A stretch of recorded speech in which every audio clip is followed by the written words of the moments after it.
new study warns of inadequate prevention responses to the HIV epidemic in the Caribbean. And in sport, the new interim Windies head coach dismisses the furor over his appointment.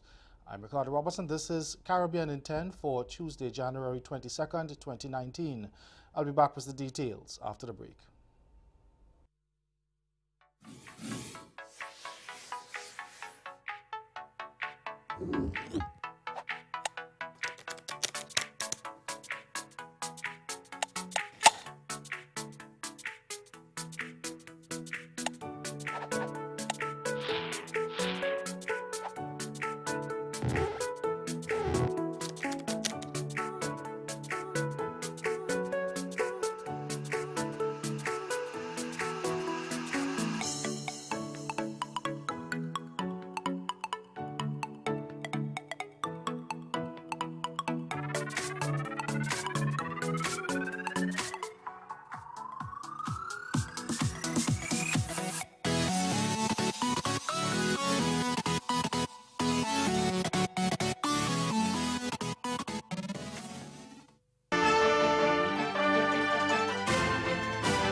A study has found that while the Caribbean has made progress in responding to the HIV epidemic, the impact of the prevention response has been inadequate.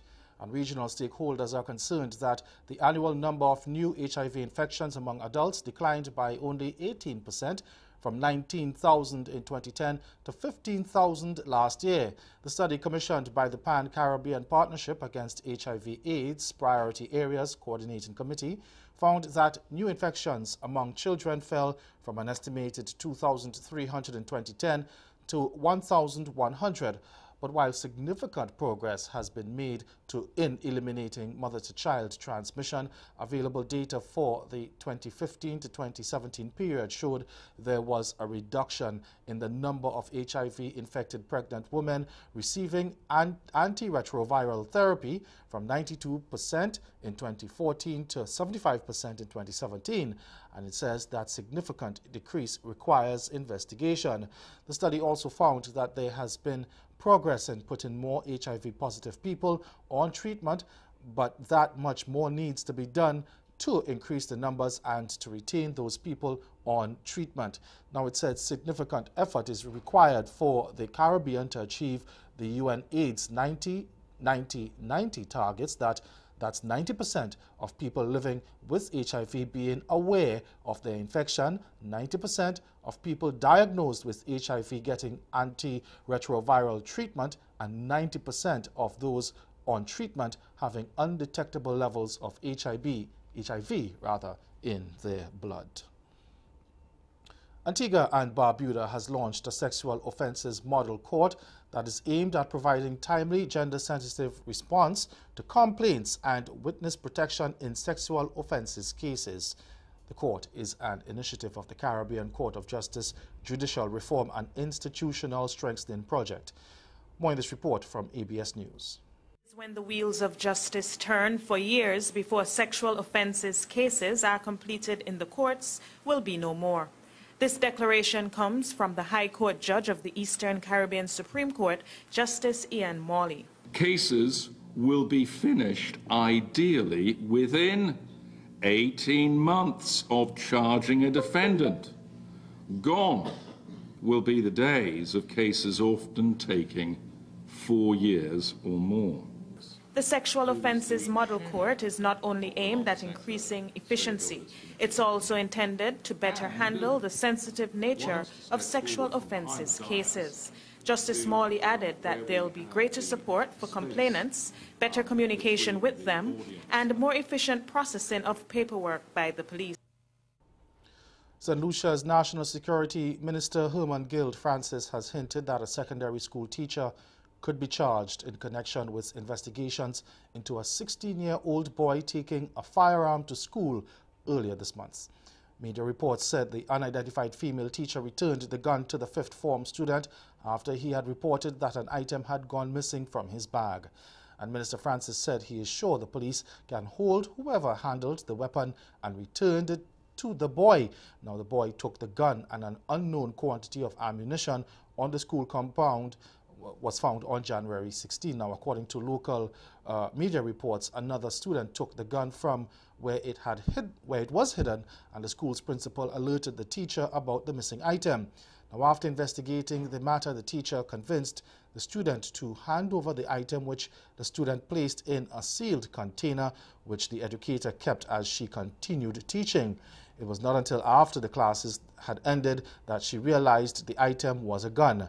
The student allegedly warned the teacher that someone could get killed if the firearm was not returned and that the owner of the gun was waiting nearby. The teacher therefore returned the gun to the student. It has not been retrieved by law enforcement officials, and the students involved are still at school. Stay with us. Your Midday Sport is next. Barbados, get ready for the 5th Fish and Dragon Festival. This spectacle comes off at the Garfield Sobridge Gymnasium on Wednesday, January 23rd at 5 p.m. It features at 7:30 p.m. the charming Beijing Taijin Hubei Arts Group from China. Additional performances include Calypso Monarch Mr. Blood, singer Kelly Cadogan, the Pineless Creative Workshop, traditional Chinese land dance and drumming, martial arts displays, Chinese interactive language and video rooms, traditional Beijing and Chinese food and delicacies, and lots more. That's the 5th Fish and Dragon Festival, and it's free.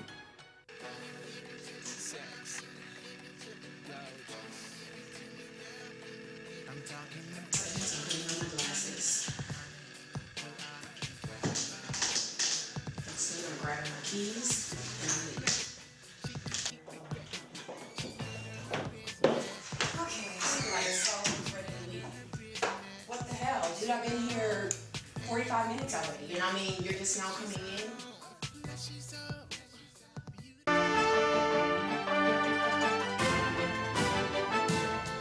Newly appointed interim head coach Richard Pybus has dismissed the furor over his appointment as Caribbean internal politics, and he says he is focused on ensuring the team is properly prepared for their tough assignment against England starting on Wednesday. The Englishman was controversially appointed to the role earlier this month, a move that reportedly sparked discontent among Cricket West Indies directors, since he was not among candidates on the shortlist put forward by Director of Cricket Jimmy Adams and approved by the board.